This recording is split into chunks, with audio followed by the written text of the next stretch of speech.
Bonjour et merci de votre fidélité à la RTB. Le ministre des Affaires étrangères de Suisse était en visite au Burkina en début de semaine.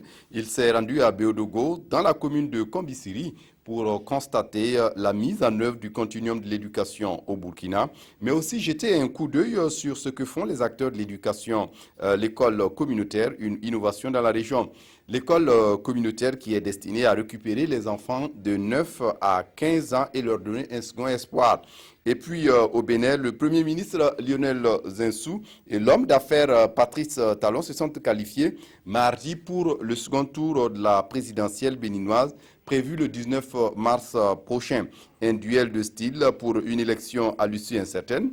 Parmi les 33 candidats, l'actuel Premier ministre Lionel Zinsou a obtenu 28,44% et le maillard du coton Patrice Talon 24,40% des voix et sont arrivés en tête selon les premiers résultats quasi définitifs annoncés ce mardi. Le Conseil constitutionnel doit encore confirmer ces résultats, mais les deux hommes se dirigent vers un second tour le 19 mars prochain.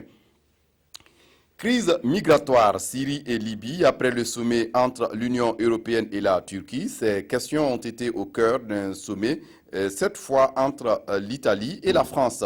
François Hollande a été reçu à Venise par Matteo Renzi, l'occasion d'un nouveau message à la Turquie après la mise sous tutelle du journal d'opposition Zaman. Nous sommes très heureux de faire tous ces efforts pour écrire une nouvelle page dans la relation entre la Turquie et l'Union européenne, a déclaré le chef du gouvernement italien Matteo Renzi. Et puis pour terminer, quand la Lune s'aligne parfaitement entre la Terre et le Soleil, cela s'appelle l'éclipse totale de Soleil plutôt. Un spectacle aussi rare, cette éclipse totale de soleil s'est produite ce matin dans le ciel d'Indonésie et de l'océan Pacifique. Il était 6h20 heure locale quand le phénomène a débuté, équipé des lunettes spéciales. Des dizaines de milliers d'Indonésiens et de touristes se sont laissés envoûter par la magie des astres. C'est tout pour ce flash. Je vous retrouve à 13h15 pour d'autres actualités. D'ici là, excellente suite de programmes sur la RTV.